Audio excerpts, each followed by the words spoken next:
Friends, thank you for being here today.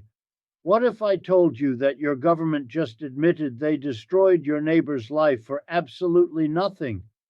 That thousands of Canadian families sold their businesses, liquidated their life's work, paid massive tax bills to beat a deadline that never actually mattered, and now, 12 months later, the same government that created the panic just shrugged and said, never mind?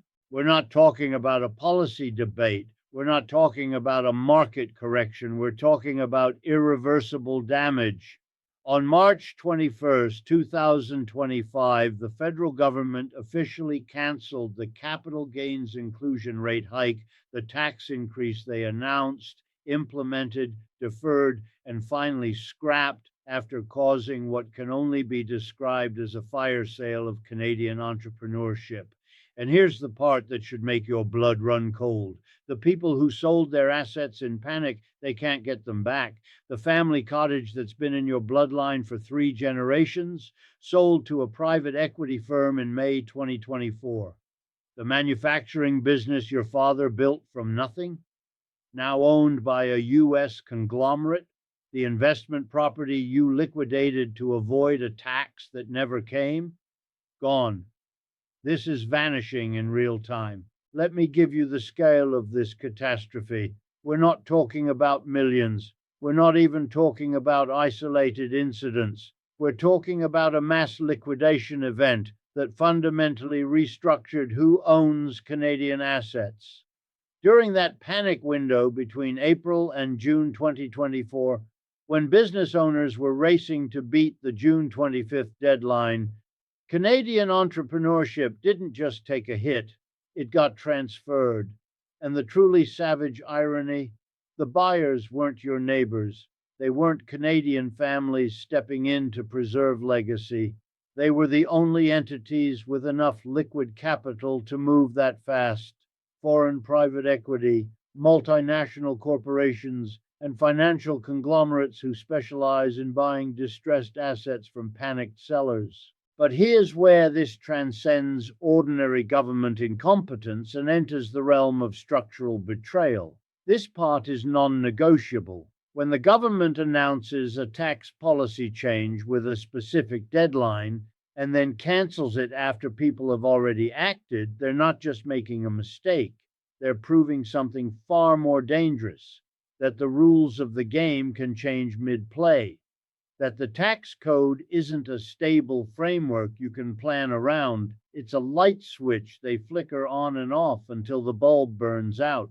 This is where the clock actually starts. Because what we're witnessing isn't just policy whiplash, it's the death of planning itself. You cannot build a 30-year business strategy in a jurisdiction where the fundamental rules change every 3 months. And this isn't theoretical, it's observable. The data forces one conclusion. Canada has become what investors call a high policy risk jurisdiction. That's not an insult. That's a technical classification that changes how capital flows, where businesses incorporate, and whether smart money stays or leaves. Let me show you what actually happened, because the timeline reveals something the official statements never will.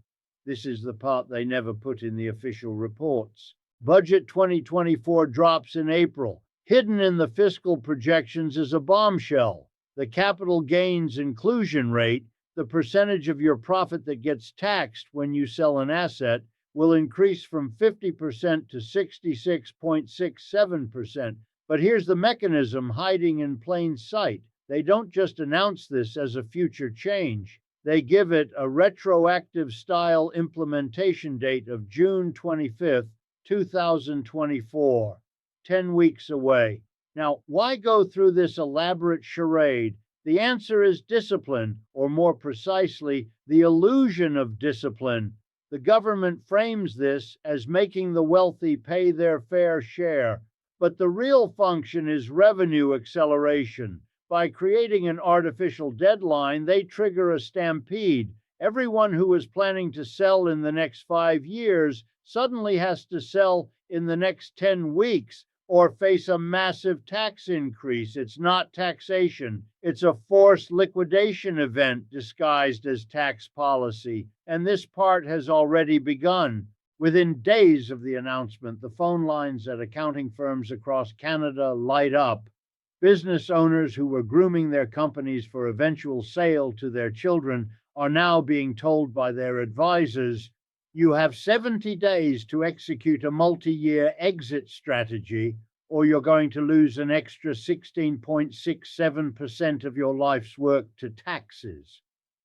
Cottage owners who were planning to pass properties down to their kids are getting the same message. Investment property holders, the same. The panic isn't manufactured by conspiracy theorists, it's manufactured by government policy. Here's the moment the clock actually starts. Because when you create a 10-week window for people to make irreversible financial decisions, you don't just compress timelines, you compress prices. When everyone in a market is a forced seller and the buyer pool knows it, what happens to asset values? They crater. This is not a conspiracy. It is a stated policy outcome.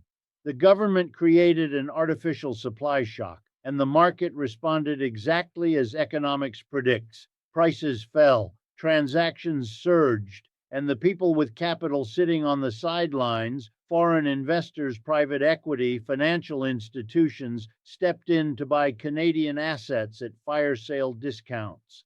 This is where the first domino falls.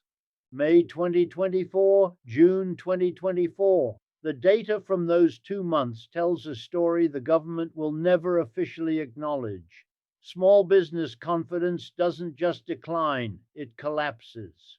The Canadian Federation of Independent Business reports that 60% of owners oppose the changes. But here's the detail even analysts tend to miss. 55% said the policy directly affected their exit planning. That's not sentiment, that's behavioral change.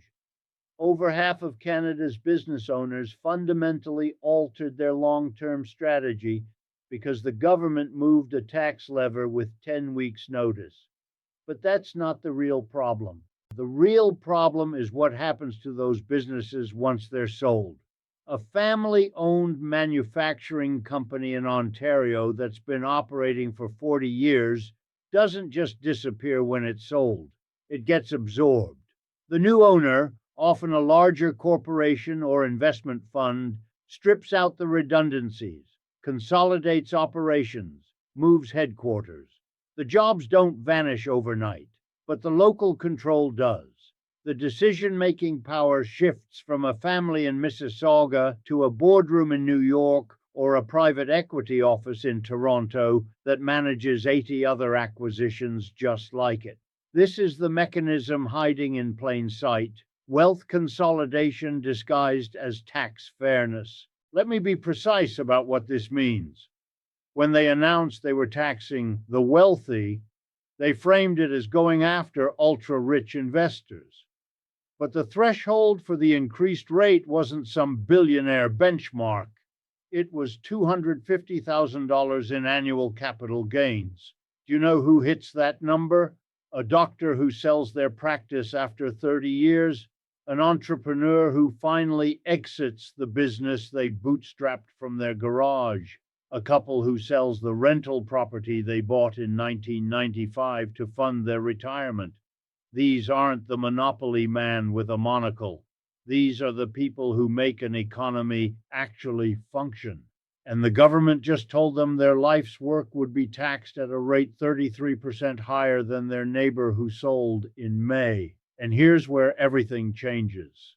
Because what comes next isn't a market adapting, it's a market freezing. After the June 25th deadline passes, something remarkable happens. Investment stops, new business formation stalls. Why? Because if you're a rational actor and you just watch the government create chaos with a tax policy they implemented in 10 weeks, why would you start a new venture that might take 10 years to mature? What if they change the rules again in year 3, year 7? What if the exit strategy you're building today is obsolete by the time you're ready to execute it. This is where common sense actually becomes your enemy. The simple logic of work hard, build value, eventually sell and retire does not apply when the rules governing that sale can be rewritten on a quarterly basis. And this isn't speculation. We have the receipts. In the months following the June deadline, capital investment in Canada doesn't just slow, it enters what economists call a capital strike. Money that would have gone into expansion, hiring, equipment, research just stops. It goes to the United States. It goes to jurisdictions where tax policy is written in ink, not pencil. We don't have months. This is happening in days. Because now we arrive at the truly perverse part of this story, and this is where the narrative makes a turn that most people don't see coming. This is not theoretical, it's math. January 2025, the government blinks. After months of watching investment evaporate and business confidence crater, they announce a deferral, not a cancellation, not an apology, a deferral.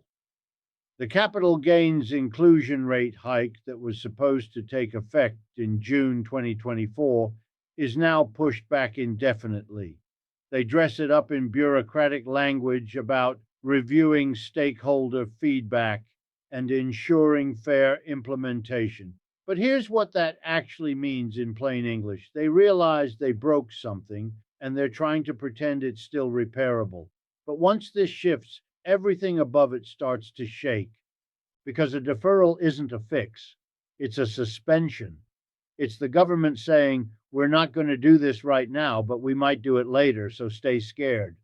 And for business owners, that's actually worse than just implementing the policy. At least with implementation, you know the rules. You can adapt, you can plan, but with a deferral hanging over your head, you're trapped in perpetual uncertainty.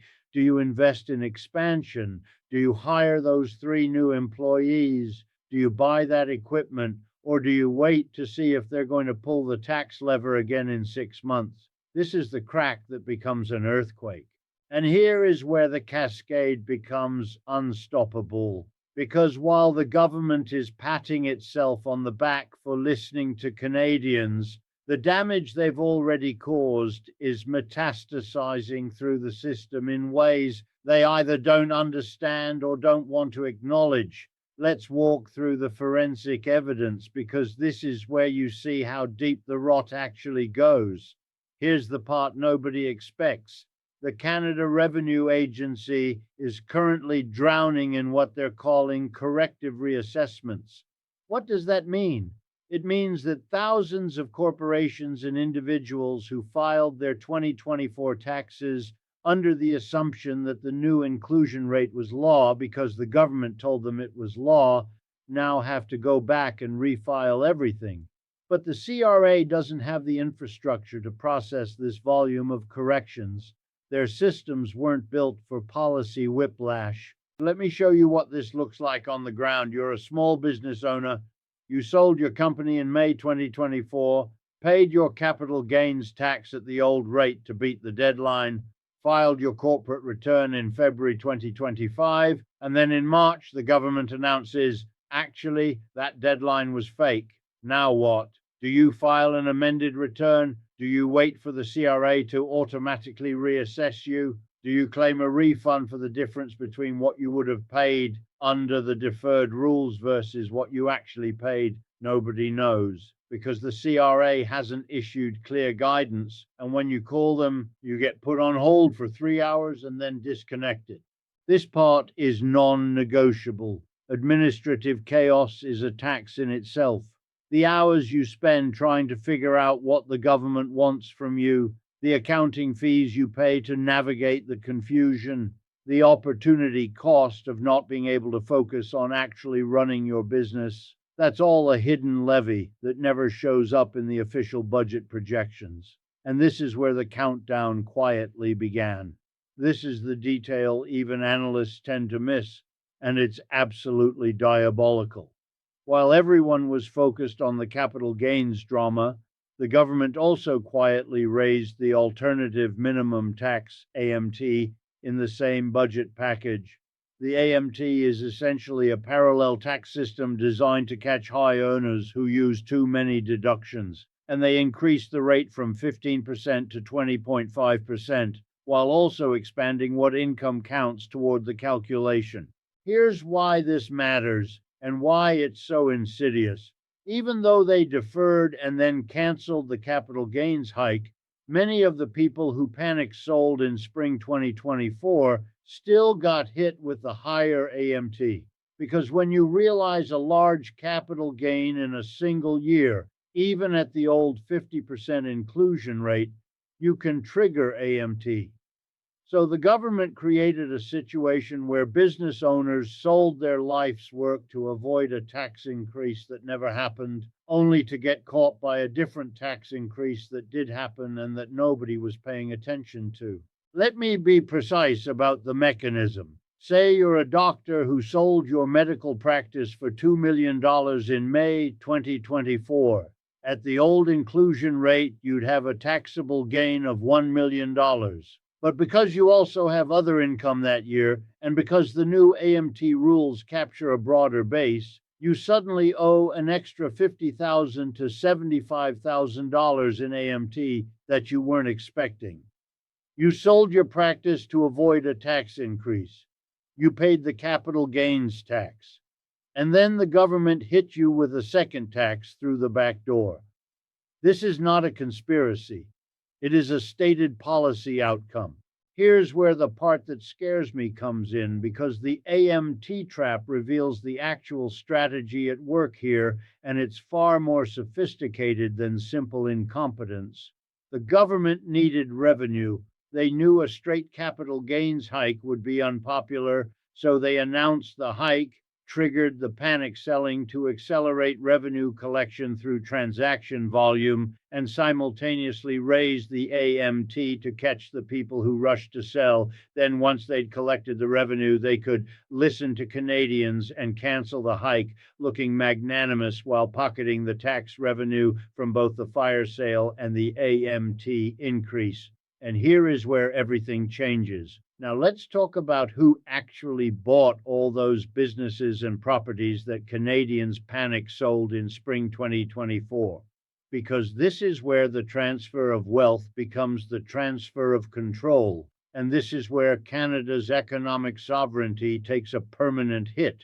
When you create a forced liquidation event with a 10-week window, you're selecting for a very specific type of buyer. You're selecting for entities that have large amounts of liquid capital that they can deploy fast. Who are those entities? They're not your neighbor who needs to get a bank loan approved. They're not the employee who's been working at the company for 20 years and always dreamed of buying it someday. They're institutional investors, private equity funds, foreign corporations, real estate investment trusts, the predators who specialize in buying distressed assets from panicked sellers. Here's what that looks like on the ground. A manufacturing company in Hamilton that's been family owned for 3 generations gets sold to a U.S. private equity firm for 30% less than it would have fetched in a normal market, because there were 50 other similar companies for sale at the same time, and the buyer pool knew it. A cottage property on Lake Muskoka that's been in your family since 1970 gets sold to a numbered corporation owned by investors you'll never meet, who'll flip it to a different investor in 3 years. An apartment building in Vancouver that provided stable, below-market rent to long-term tenants gets acquired by a REIT that immediately raises rents to market rate and starts pushing out legacy tenants. This is the moment small businesses get crushed. But here's the counterintuitive pivot that nobody talks about. This isn't accidental collateral damage. This is the intended function of the system, even if the politicians implementing it don't consciously understand it. When you force a fire sale through policy panic and the buyers are institutional investors with deep pockets, you're effectively engineering a wealth transfer from the middle class to the financial class. You're consolidating ownership. You're reducing the number of independent operators in the economy and increasing the share controlled by large bureaucratized entities. Let me show you the numbers because this is where theory becomes observable fact. According to the Canadian Federation of Independent Business, 55% of business owners said the capital gains announcement directly affected their exit plans. But here's the data point that makes this real. In a normal year, approximately 10% of small businesses change ownership. In 2024, during the panic window, that number spiked to estimates of 15 to 18% in certain sectors. That's not a marginal increase. That's a forced acceleration of ownership transfer, compressing 5 to 10 years of natural business life cycle into a few months. And once a business is sold, it's gone. You can't unscramble that egg. This is where the domino setup completes, because every business that got sold to private equity, every cottage that got bought by a foreign investor, every apartment building that got absorbed into a REIT, those assets aren't coming back. When the government canceled the policy in March 2025, they didn't offer a buyback program. They didn't create a mechanism for sellers to reverse their transactions. They just said, oops, and moved on. The people who sold lost their assets permanently. The people who bought got bargains they'll profit from for decades. For the average household, this means your neighbor who sold their business is now working for the company they used to own, watching the new owners extract value they'll never see. It means the cottage where your family spent every summer is now a short-term rental listed on Airbnb at $800 a night. It means the apartment building where you've lived for 15 years just got bought by a corporation that sees you as a line item on a spreadsheet, not a human being. But this isn't even the part that scares me most. Let's talk about Budget 2025. Because this is where the government's desperation becomes transparent. After spending a year destroying business confidence, triggering a fire sale of Canadian assets, and creating administrative chaos at the CRA, they realized they had a problem. Investment was collapsing, capital was fleeing. The people who create jobs and drive productivity were either selling and leaving or just freezing all expansion plans and waiting to see what insanity the government would inflict next. So what did they do? They introduced what they're calling the productivity super deduction. It's a tax incentive designed to encourage businesses to invest in equipment, technology, and automation. On paper, it sounds reasonable. In reality, it's a bribe. It's the government saying, we know we destroyed your trust, so here's a tax break to try and make you forget about it. Here's the part the experts gloss over. A tax deduction is only valuable if you're planning to make a profit. But if you're a business owner who just watched the government create policy chaos that destroyed billions in asset value, are you really going to invest millions in new equipment based on their promise of a tax deduction? What if they change that policy next year? What if the deduction gets cancelled in Budget 2026? What if they raise corporate taxes to offset the lost revenue from the deduction? This is where common sense actually becomes your enemy.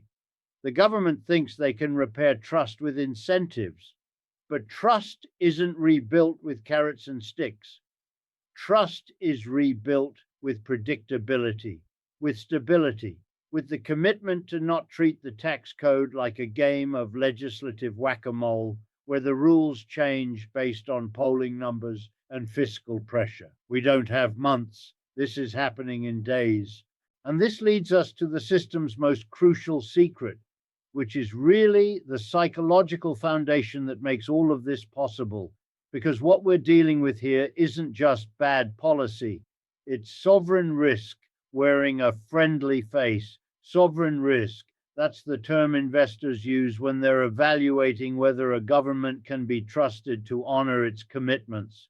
Traditionally, it's applied to developing nations with unstable political systems countries that might nationalize foreign assets or default on their debts. But here's the counterintuitive pivot that should terrify you. Canada just earned that designation through its own actions. Let me cut through the noise and show you why this matters. When you create a tax policy, announce it with fanfare, give it a legal implementation date, force thousands of people to make irreversible financial decisions based on that date, and then cancel the policy after the damage is done. You're not just making a mistake, you're demonstrating that your word has no value. You're proving that the legal framework governing property rights and taxation is subject to change based on political convenience. And once that demonstration is made, it cannot be unmade. This part isn't a prediction, it's math, because capital is mobile and capital is cowardly. It doesn't care about your feelings or your national pride. It goes where it's treated best, where the rules are stable, where you can make a 20-year plan without worrying that the government will rewrite the terms in year 3. And right now, capital is learning a very simple lesson about Canada. The rules are written in pencil, not ink. Here's what that looks like in practice. You're a successful entrepreneur in your 50s. You've built a technology company worth $10 million. You're planning your exit strategy. Maybe sell to a larger competitor. Maybe transition ownership to your executive team. Maybe take the company public. But now you have to factor in a new variable: policy risk. What if the government announces another tax change with a short deadline? What if they raise corporate taxes? What if they implement wealth taxes? What if they change the rules on stock options or dividend taxation? And here is where the cascade becomes unstoppable. Because once you start factoring policy risk into your calculations, the rational response isn't to double down on Canada. It's to diversify away from Canada. You incorporate your next venture in Delaware instead of Ontario. You structure your holdings through jurisdictions with constitutional protections for property rights. You move your primary residence to a province or country with more stable tax policy. You don't do this because you're unpatriotic. You do it because you're rational, and rationality demands that you protect yourself from a government that has proven it will sacrifice your interests for short-term political gain. This is where the first domino falls, and it falls silently. Because the brain drain isn't just about people physically leaving, though that's happening too. It's about capital allocation. Every dollar that would have been invested in expanding a Canadian factory that instead goes to building capacity in Texas. Every talented graduate who takes a job in Seattle instead of Toronto because the compensation structure is better and the tax environment is more predictable. Every family office that shifts assets into U.S. real estate or European bonds instead of Canadian equities. The data forces one conclusion: Canada is bleeding economic vitality, and the capital gains fiasco is both a symptom and an accelerant of that decline. But here's where everything changes, and this is where we need to zoom out from the specific policy failure and look at the broader pattern, because what happened with capital gains isn't an isolated incident. It's a template. It's a preview of how governments behave when they're under fiscal pressure and running out of options. Let me be precise about what's actually happening here. The government has a structural deficit. They've been spending more than they collect for years, funding the gap with debt. But debt has costs, interest payments that grow every year. And as those interest payments consume a larger share of the budget, they have less money for everything else. So they face a choice: cut spending, raise broad-based taxes, or find creative ways to extract revenue without it looking like a traditional tax increase. The capital gains ambush was option 3. It was presented as fairness, making wealthy Canadians pay their share. But the real function was revenue acceleration through forced liquidation.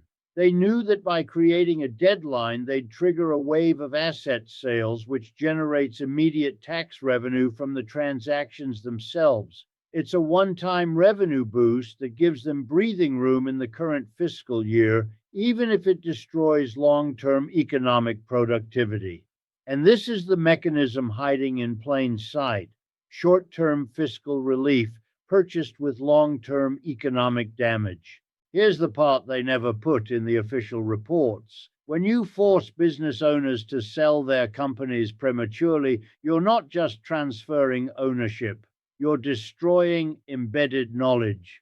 The owner who sold their manufacturing company in May 2024 wasn't just selling equipment and inventory. They were selling 3 decades of relationships with suppliers, intimate knowledge of their workforce, understanding of market dynamics, problem-solving expertise accumulated through thousands of small crises. That knowledge doesn't transfer to the private equity firm that bought the company, it evaporates. For pensions, this is catastrophic because pension funds are major investors in Canadian businesses and real estate. When asset prices get compressed through a forced liquidation event, pension fund holdings lose value. When businesses get consolidated and their operations get streamlined by new owners looking to maximize profit extraction, employment decreases, which means fewer workers contributing to pension plans. When economic growth slows because of capital flight and reduced investment, the returns that pension funds need to meet their obligations become harder to achieve. This is where the countdown quietly began, and most Canadians don't even know the clock is running. Now let's talk about what comes next, because the capital gains reversal isn't the end of this story. It's the beginning. The government is now in a worse fiscal position than they were before because they've spent the one-time revenue boost from the fire sale. They've lost the ongoing revenue they were expecting from the inclusion rate hike, and they've damaged their own credibility so severely that investors and entrepreneurs are now in capital strike mode. So what happens when a government is desperate for revenue, has exhausted traditional options, and has already proven they'll sacrifice long-term stability for short-term gain? Let me show you what actually comes next. The wealth tax. They'll call it something else: a luxury tax, or excess profit tax, or pandemic recovery contribution. But the function will be the same. They'll target assets, not income. They'll go after real estate equity, investment portfolios, business valuations, and they'll do it with the same playbook. Announce it suddenly, implement it quickly, create panic, collect revenue, and then maybe walk it back after the damage is done. The estate tax. Canada currently doesn't have an inheritance tax. You pay capital gains on the deemed disposition of assets at death, but there's no separate estate levy. That's an obvious revenue target for a desperate government. Frame it as fairness. Set a high threshold so it only hits the wealthy, and collect billions from families who spent their lives building something to pass on. The exit tax. They'll make it harder to leave. If you're a high net worth individual or a business owner who wants to relocate to a different jurisdiction, they'll implement departure taxes that force you to pay capital gains on your assets as if you sold them, even if you didn't. It's a border wall made of tax policy. This is not theoretical. It's observable in other jurisdictions that went down this same path. France implemented wealth taxes and watched capital flee. California raised income taxes on top earners and saw population outflows to Texas and Florida. The pattern is consistent. When governments treat their most productive citizens as ATMs, those citizens leave, and then everyone else pays the price through reduced economic dynamism and higher taxes to fill the gap. And here is where everything changes, because we need to talk about what you do with this information.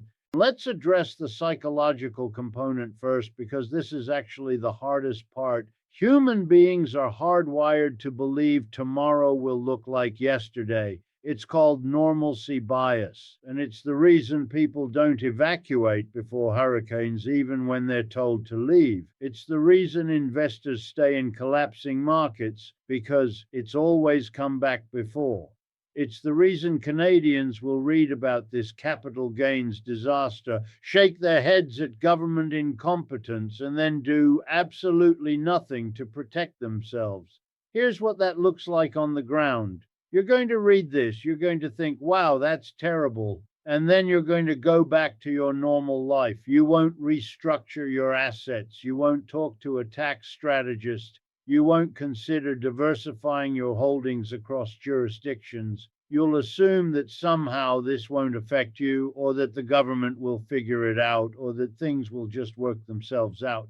But once this shifts, everything above it starts to shake, because the window for preparation is measured in policy cycles, not decades. If you wait until they announce the next tax ambush, you're already too late. The whole point of a deadline is to prevent you from planning around it. By the time you hear about the policy change, you have weeks to make decisions that should take months or years of careful consideration. So here's the binary choice, and this is where we move from analysis to action. Option 1, trust the system. Believe that the government has learned from this disaster. Believe that they won't try another revenue grab disguised as fairness. Believe that your assets are safe, that the tax code will stabilize, that Canada's economic trajectory will improve. Continue investing as you always have, building your business, accumulating assets, and hoping that when you're ready to retire or exit, the rules will still be favorable. Option 2, act as if sovereign risk is real. Structure your affairs defensively. Diversify your holdings across jurisdictions. Consider incorporating new ventures outside Canada. Look at real assets that governments can't easily devalue: land, commodities, precious metals. Create optionality so that if policy whiplash happens again, you're not trapped making irreversible decisions under artificial deadlines. Let me be clear about what I'm advocating here. I'm not telling you to abandon Canada or evade your obligations. I'm telling you to treat the Canadian tax system as a hostile variable that requires defensive positioning, the same way you'd approach any other investment risk. And here's where the domino sequence completes, because the tragic irony of all this is that the government's actions are creating the exact outcome they claim to be trying to prevent. They say they want to keep capital in Canada, support small business, encourage entrepreneurship, but by implementing chaotic policy changes with short timelines, they're driving capital away, destroying small businesses through forced sales, and teaching entrepreneurs that Canada is a jurisdiction where long-term planning is impossible. This was inevitable the moment they announced the June deadline, because once you demonstrate that the rules are changeable on political whim, you can't undo that demonstration. Trust takes decades to build and moments to destroy. The capital gains reversal might have provided short-term political relief. They can claim they listened to Canadians, but the long-term damage to Canada's reputation as a stable jurisdiction for investment is permanent. Friends, here's what I need you to understand. This story isn't about taxes. It's not really about capital gains rates or inclusion percentages or AMT calculations. Those are just the technical details. This story is about predictability versus chaos. It's about whether you can make long-term decisions in an environment where the government treats the tax code like a game board they can rearrange whenever they need quick revenue. And the answer Canada just gave to the world is no, you cannot. History favors the prepared, and the window for preparation is closing, not because some cataclysmic event is about to happen tomorrow, but because the erosion is cumulative. Every policy reversal, every tax ambush, every demonstration that the rules are negotiable, they stack on top of each other until you wake up one day and realize you're living in a jurisdiction that sophisticated capital has already written off. The people who sold their businesses in May 2024 learned this lesson the hard way. They can't get those assets back. They can't reverse the decision they made under pressure. They paid real money, suffered real consequences, and reorganized their lives around a deadline that turned out to be meaningless. Don't let that be you in the next cycle, because there will be a next cycle. The fiscal pressures that drove this disaster haven't gone away. The government's need for revenue hasn't diminished. The pattern has been established. And once a government learns they can extract money through policy panic and then reverse course without facing real accountability, they've learned a technique they'll use again. This is where the clock actually stops for this particular story, but it's where the larger clock starts ticking for anyone paying attention. The question isn't whether they'll try something like this again. The question is what form it will take and whether you'll be positioned to weather it when they do. The liquidity tide is going out, friends, and we are about to find out who is swimming naked. Thank you for being here today.